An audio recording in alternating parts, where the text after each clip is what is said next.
Bonjour à tous et bienvenue dans SIC, la décision du Conseil d'État, un nouvel élu pour l'Ordre de Malte et la vidéo du pape, c'est tout de suite dans SIC.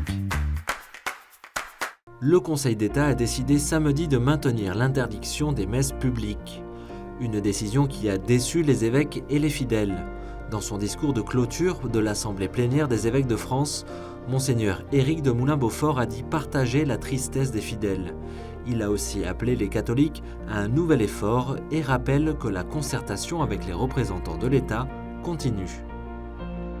Des efforts collectifs sont nécessaires si nous voulons avoir une chance de célébrer Noël de manière digne, sans qu'une inquiétude exagérée pèse sur nos soignants mobilisés dans les hôpitaux et toutes les structures qui œuvrent pour la santé publique. Mais le juge a demandé au pouvoir public d'organiser une concertation avec les cultes. Nous nous y préparerons sans délai, avec le ferme espoir de trouver un protocole satisfaisant.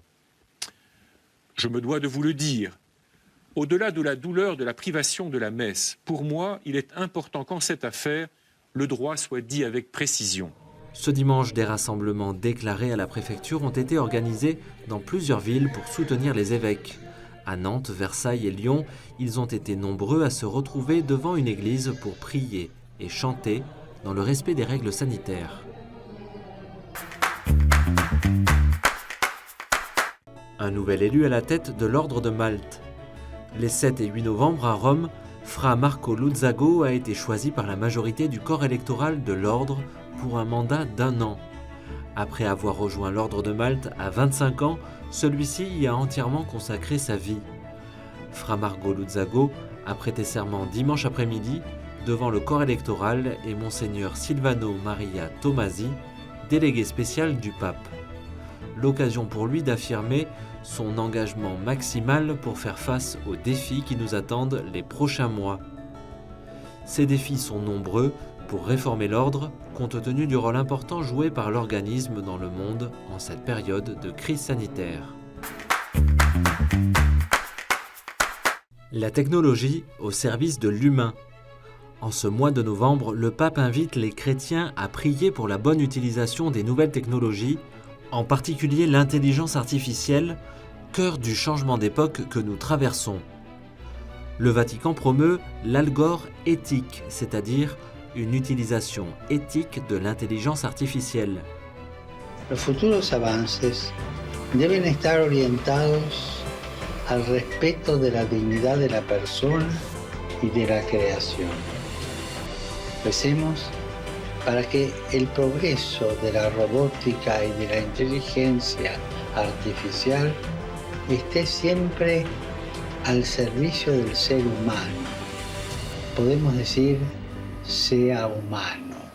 Suite à l'Assemblée de l'Académie pontificale pour la vie de février 2020, le document « L'appel de Rome pour l'éthique de l'intelligence artificielle » a été signé par le Vatican, mais également par Microsoft et IBM. Il édicte des principes pour pouvoir travailler à une technologie respectant la dignité humaine et les droits de l'homme. 5, 4, 3, 2, 1, top!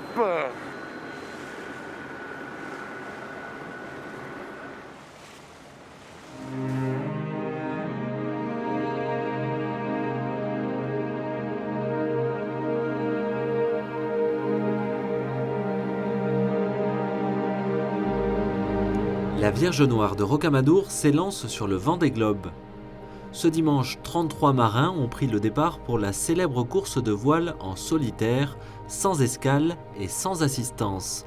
Enfin, pas tout à fait, car les navigateurs se mettent sous la protection de la Vierge Marie et plus exactement de Notre-Dame de Rocamadour.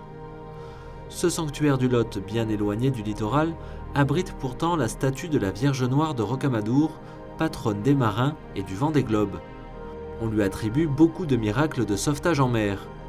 Une réplique de la statue a été transportée jusqu'au Sable d'Olonne, port de départ de la course. Si la traditionnelle procession n'a pas pu avoir lieu, les fidèles se sont rassemblés autour de la statue pour confier les marins lors des vêpres le 30 octobre. Notre existence en ce monde ressemble à une traversée sur les flots redoutables, loin de tout repère vers le bon port, vers la vie éternelle dans la maison de notre Père du ciel. a lancé Monseigneur Jacolin, évêque de Luçon, à cette occasion.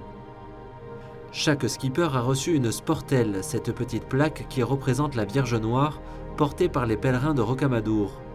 2 skippers ont même pris à bord des statues de Notre-Dame de Rocamadour pour les prochains mois autour du monde.